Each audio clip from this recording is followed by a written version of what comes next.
Setelah kita belajar mengenai tentang kata, yakni kalimah atau kalam, maka sekarang kita belajar tentang jumlah, yakni adalah kalimat. Beberapa kalam yang sudah tersusun yang disebut jumlah dalam satu rumpun. Jumlah yang sempurna disebut mufidah, dapat dimengerti dan memberi faedah. Dan jumlah dibagi jadi dua jenis. Jumlah ismiyah fi'liyah tak sejenis. Diawali isim berarti ismiyah. Diawali fi'il berarti fi'liyah. Baik, sekarang kita belajar mengenai jumlah. Jumlah itu bahasa Indonesianya adalah kalimat, ya. Jumlah merupakan kumpulan dari beberapa kalam atau kalimah. Bahasa Indonesianya adalah kata, ya, menghasilkan jumlah atau kalimat baik itu dari isim, fi'il maupun huruf. Jadi kata-kata yang disusun, ya, dapat dimengerti, maka itu disebut dengan kalimat atau bahasa Arabnya adalah jumlah. Contohnya, kata Muhammad ditambah memukul ditambah anjing. Muhammad memukul anjing. Ini adalah jumlah kalimat, ya. Misalnya Muhammad adalah bahasa Arabnya Muhammadun. Ya, memukul doroba, kemudian anjing al-kalba. Maka jumlahnya adalah doroba Muhammadun al-kalba. Nah, berikut contohnya, ya. Ada kata aku, ada kata membeli, kemudian ada kata roti. Maka ketiga kata ini disatukan menjadi sebuah kalimat aku membeli roti. Ini adalah kalimat atau istilahnya dalam bahasa Arab adalah jumlah.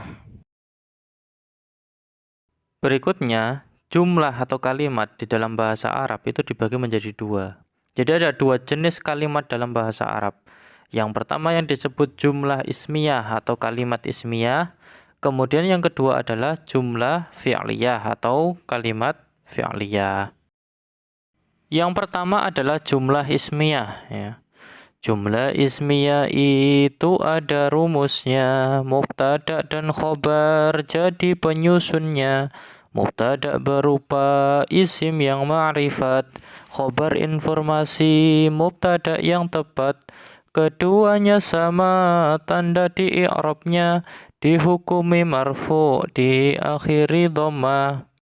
Jenis kalimat yang pertama dalam bahasa Arab adalah jumlah ismiyah atau kalimat ismiyah. Nah, kalimat ismiyah ini ada rumusnya, yakni mubtada ditambah dengan khobar. Ya, rumusnya adalah mubtada ditambah khobar. Nah, mubtada itu adalah isim yang makrifat, ya, yang menjadi permulaan kalimat dan hukumnya adalah marfu. Marfu itu artinya adalah dhammah atau dhammatain. Kemudian khobar adalah informasi tentang kondisi mubtada yang umumnya berupa isim dan hukumnya juga marfu, yakni dhammah atau dhammatain. Yang pertama bahwasanya mubtada adalah isim yang ma'rifat. Jadi isim itu ada dua jenis, ada yang ma'rifat, ada yang nakiroh. Ma'rifat itu artinya bendanya bisa dikenali, bisa diindra, bisa ditunjuk, bisa dimengerti. Itu makrifat. Sedangkan nakiroh adalah bendanya secara global, ya, tidak bisa diindra. Nah, makrifat biasanya kalau dia adalah benda, ya, maka dia ditambah al di depannya, diawali alif lam di depannya. Dan kalau nama orang, ya semua nama orang, maka dia adalah termasuk makrifat. Sedangkan untuk nakiroh biasanya ciri-cirinya adalah dia diakhiri harokat tanwin, ya, baik itu fathatain, kasrotain maupun dhammatain. Baik, contohnya untuk makrifat di sini contohnya adalah al-baitu, artinya rumah itu. Nah, rumah itu, rumahnya bisa ditunjuk, rumahnya bisa dilihat, ya, bisa difahami. Kalau untuk nakiroh ini secara umum baitun, rumah, begitu saja, ya. Jadi makrifat ada alif lamnya, al-baitu, kalau nakiroh baitun. Ya, seperti itu.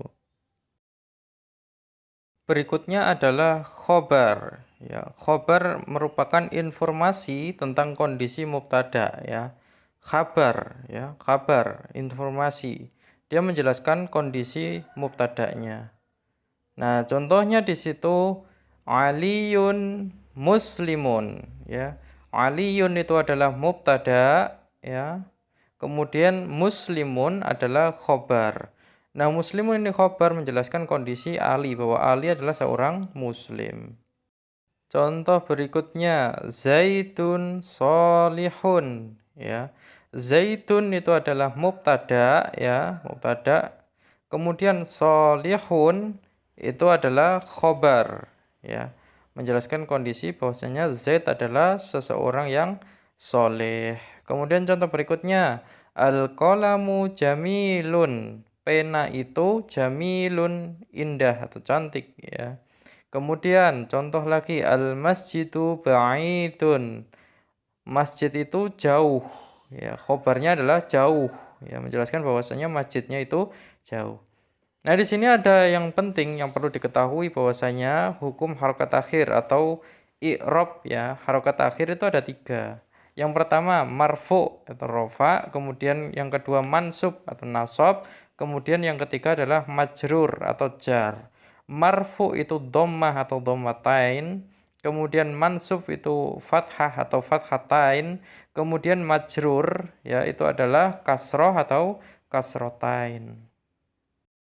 Nah, hukum dari mubtada dan khobar ini keduanya adalah sama-sama marfu ya. Mubtada itu marfu, kemudian khobar itu juga marfu. Jadi harokat akhirnya sama-sama dhammah atau dhammatain. Ya, contohnya tadi aliyun muslimun ya. Aliyun harokat akhirnya adalah dhammatain. Muslimun harokat akhirnya adalah juga dhammatain. Jadi sama harokatnya atau hukumnya, yakni adalah hukumnya sama-sama marfu. Berikutnya di sini ada 2 contoh lagi ya. Contoh yang pertama adalah Muhammadun solihun. Kemudian yang kedua Fatimatu solihatun ya. Yang pertama Muhammadun adalah mubtada, solihun adalah khobar. Yang kedua Fatimatu adalah mubtada, solihatun adalah khobar. Kalau kita perhatikan di situ ada perbedaannya.